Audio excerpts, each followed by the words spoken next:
Today, Supreme Court gave Aadhaar verdict.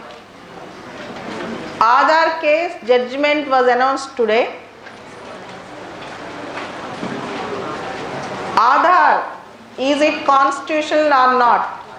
Aadhaar, is it valid or not? The case filed 2 years back, and from the beginning, from the inception, Aadhaar have many legal battles, and Supreme Court upholds the validity of Aadhaar and sets some conditions for the use of Aadhaar. Supreme Court upholded the validity of Aadhaar card and set some conditions for the use of Aadhaar card. It was a 4:1 judgment. 4 judges held Aadhaar card was constitutional, Aadhaar was constitutional. The dissenting judge, the judge who disapproved was Justice Chandrachud.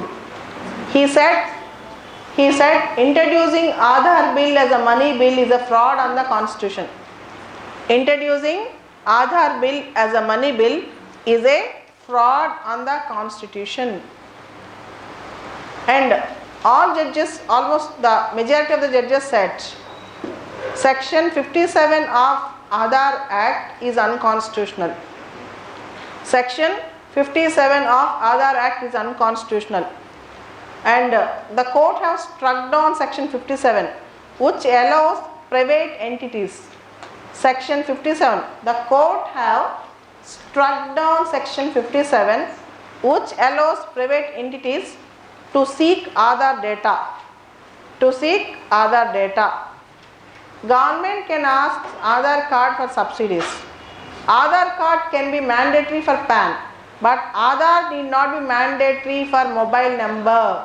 Aadhaar need not be mandatory for bank account. Aadhaar need not be mandatory for mobile number. Aadhaar need not be mandatory for bank account. But Aadhaar can be mandatory for PAN, mandatory to interlink the PAN.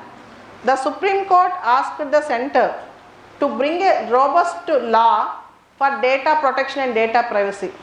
The Supreme Court have asked the central government to bring a strong law for data protection, data privacy. For data protection and data privacy, Supreme Court advised the central government. As you all know, we are now under Sri Krishna Committee recommendations that we will discuss. The Supreme Court said that Aadhaar must not be compulsory for school admission. Aadhaar must not be compulsory for school admission, and the administration cannot make it mandatory.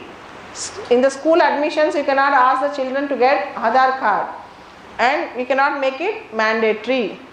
So, Justice Chandrachud said, as you all know, 2 years back, Aadhaar bill was introduced as a money bill according to Article 110 in the Lok Sabha, and the speaker certified it as money bill, and the question was raised whether Aadhaar bill is a money bill or not.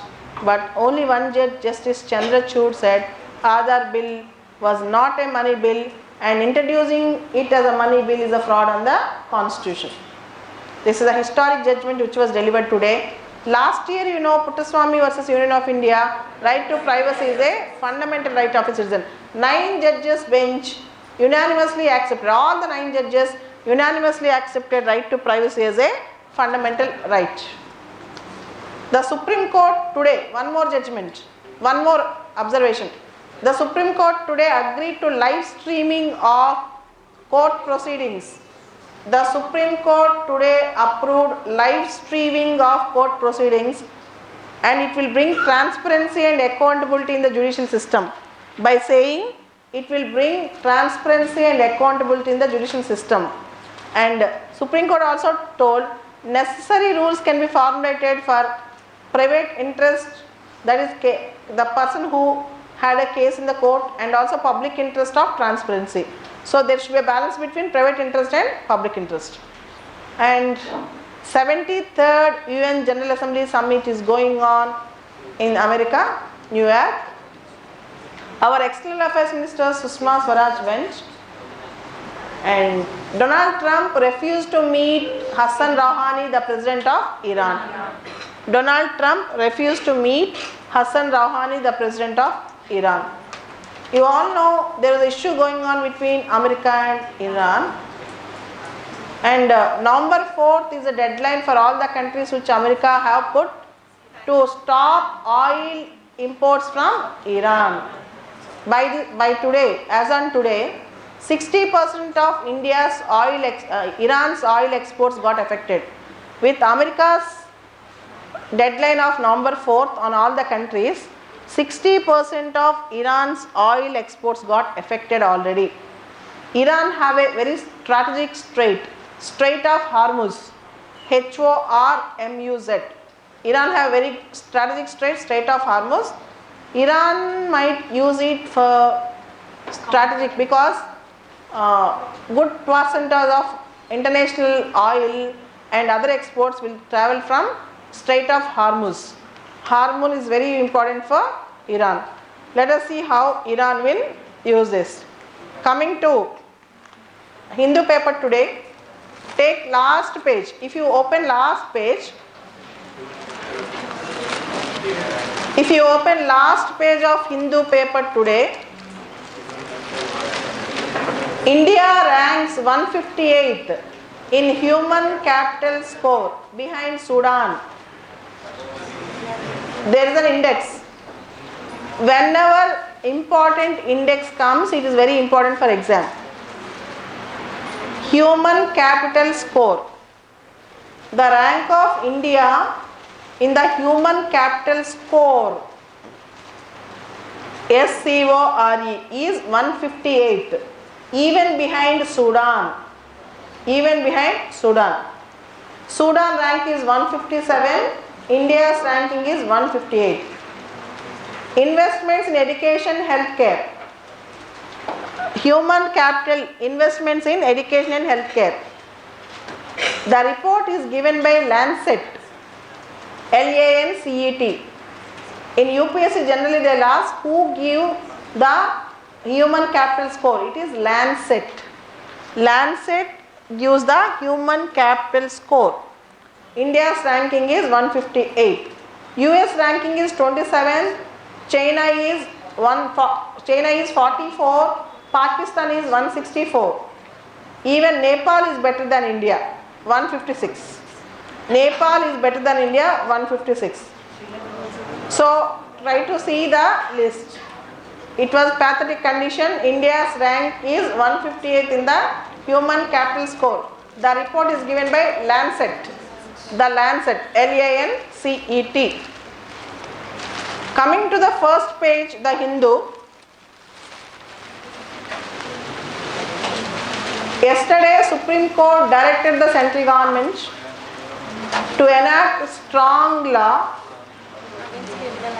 against criminals entering into politics. If a person have very pathetic or heinous criminal charges, there should be a strong law to discourage him to enter into politics. Our finance minister Arun Jaitley said non-performing assets are declining in public sector banks.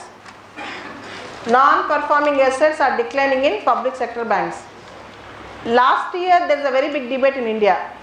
Can legislators, MPs and MLAs practice legal profession or not? Supreme Court today said legislators can practice their legal profession. Legislators can practice law. The Supreme Court on Tuesday held that there was no bar on MPs and MLAs to practice law. The Chief Justice Deepak Mishra and other judges said MPs are allowed to practice law. And coming to editorial page. Entire editorials today is they are dominated with Maldives. Maldives election. Ibrahim Mohammed Soli's victory. 89.2% of Maldivian voters have turned to voting. 89.2% of voters have turned to voting. And he got 58% of votes. Soli. Abdullah Amin accepted the defeat. Amin accepted the defeat and elections were conducted in a very heated atmosphere. Many foreign journalists were denied visas, including Indian journalists. Many foreign journalists were denied of visas, including Indian journalists. For New Delhi, the result is welcoming. For New Delhi, the result of Maldives elections is welcoming. India can now renew talks over the fate of Indian Coast Guards and Air Force personnel stationed in Maldives. So now India can get their visas renewed and their positions bettered with negotiations with the new government headed by Mr. Soli. This is voters' choice. Next article, a nationalism that is anti-national. I don't want to discuss this article in the classroom. A nationalism that is anti-national. This article is critical about RSS and VD Savarkar also. So it's not important for you. Next. Language matters. Language matters. This article in Hindu paper today is relating to NRC, National Registry for Citizens. In the total 3.29 crores, 40 lakh names are missing. In the total 3.29 crores, 40 lakh names are missing. From today onwards, their grievances and concerns will be taken as complaints. Let us see how this 40 lakh names are missing. This issue will be sorted out. Next article, again Maldives. Maldives has FTA with China. Maldives have connection with OBOR, One Belt One Road, Belt and Road Initiative with China. Let us see how Mr. Soli will continue this. And we have to wait and see. We cannot never judge.